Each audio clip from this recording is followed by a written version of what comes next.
The girl's blue eyes brimmed with tenderness, and the man completely fell for her. He gently lifted Noah's legs and leaned down toward those shy lips without hesitation. Not long ago, because of one mistake Noah made, Nick had lost not only a huge sum of money, but also his beloved red sports car.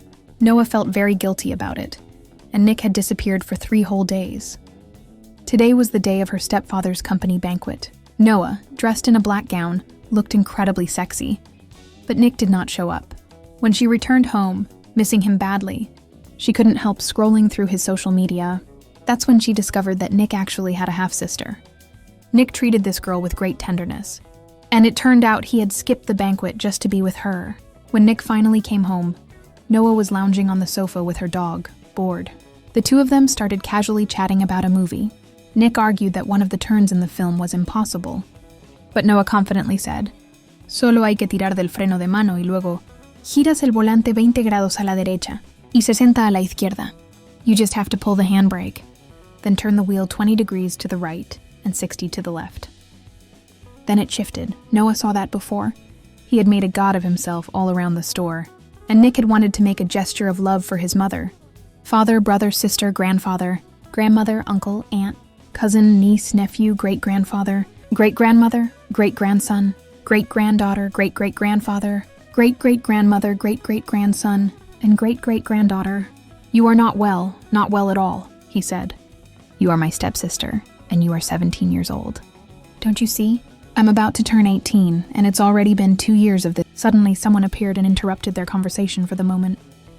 The next day, Noah's mother said she had a gift for him. The visitor turned out to be Dan, his ex-boyfriend who had been cheated on. The mother believed Noah's recent sadness was due to being apart from his boyfriend for too long, not knowing about his relationship with his brother Nick. When Dan leaned in to kiss him, Noah instinctively turned his face away. Previously, to spite Dan, he had deliberately posted a photo of himself kissing Nick. Now, he was worried Dan might reveal their secret to his mother. So Noah went to Nick and told him, "We're in trouble." But Nick only found Noah's worried expression adorable. While they talked, Dan suddenly showed up again. Noah quickly tried to cover Nick's face with a parasol, but Nick mischievously moved it away, only to be pushed into the pool by Noah. Dan kept speaking in his manipulative, sweet-talking way, but Noah didn't want to listen at all.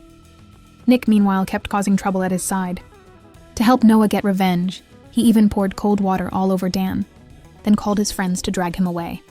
And before leaving, he playfully pulled Noah into the pool and kissed her recklessly, his hands roaming freely.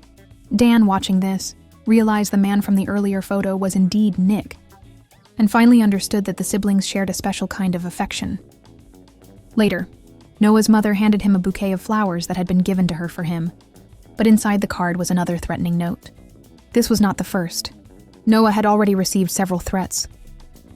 He thought it was either his ex-boyfriend or a close friend behind them, but the man denied it. That night, Nick encountered a group of thugs on the street. They deliberately provoked him while driving his sports car. Nick didn't want to engage until he overheard them plotting to harm his sister.